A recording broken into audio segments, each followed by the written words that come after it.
रंगपंचमीनिमित्त विविध रंगांची उधळण होते. मात्र सोलापुरात रंगपंचमीपूर्वीच लोकसभा निवडणुकीच्या तोंडावर राजकीय रंगबदली झाली आहे.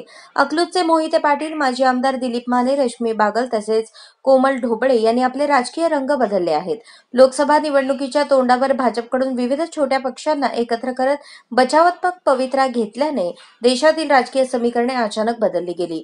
यामुळे मागील 5 वर्षात भाजपमध्ये सुरू असलेले इनकमिंग थांबले आणि आपापल्या सोयीनुसार नवीन समीकरणे मांडली जाऊ लागली. याचा परिणाम सोलापूर जिल्ह्यातही दिसून येत आहे.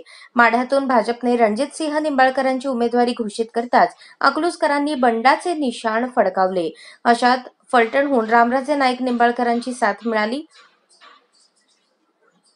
सलग दुसऱ्यांदा माढा मतदारसंघात जिल्ह्यातील 4 तालुके असताना अवघ्या 2 मतदारसंघांचा समावेश असलेल्या सातारा जिल्ह्याकडे खासदारपद जात असल्याचं पाहून अकलूजकरांनी आपला माणूसचा नारा दिला. भाजप निंबाळकरांची उमेदवारी बदलत नाही असे दिसताच मोहिते पाटील परिवाराने हाती तुतारी घेतली आहे. आता भाजपकडून विधान परिषदेचे सदस्य मिळवलेल्या विद्यमान आमदार रणजितसिंह मोहिते पाटील यांच्यासमोर मात्र धर्मसंकट उभारले आहे. सुरुवातीला अपक्ष म्हणून आमदार झालेल्या दिलीप माने यांच्या घरी वडिलोपार्जित काँग्रेसची परंपरा आहे.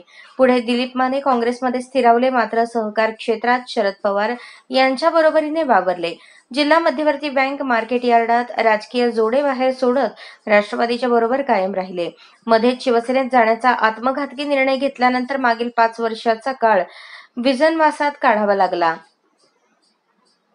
त्यानंतर आता ऐन लोकसभा निवडणुकीच्या तोंडावर त्यांनी आपल्या मूळ ठिकाणी घरवापसी केली आहे. मूळ परंपरा काँग्रेसची असल्याने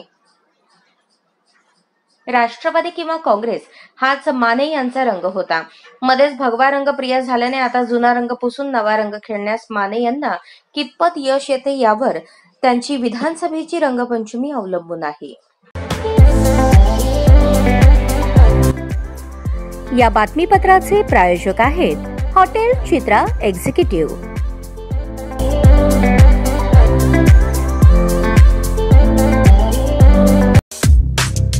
या बातमीपत्राचे प्रायोजक आहेत विराज मॉल. अशाच नवनवीन अपडेटसाठी जनता राज्य न्यूज चॅनलला सबस्क्राईब करा, लाईक करा आणि शेअर करायला विसरू नका.